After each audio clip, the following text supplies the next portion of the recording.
Shilin.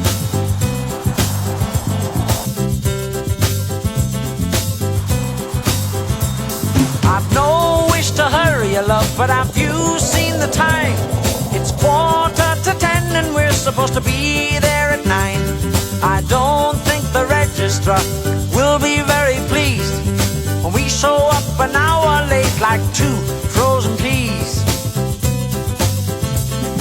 Both now facing for the first time, presently and past, something that begins with them and ends in a lass.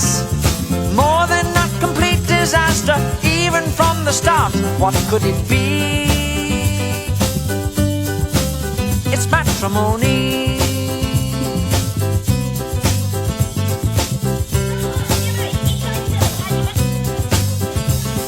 I know how you've dreamt about being walked down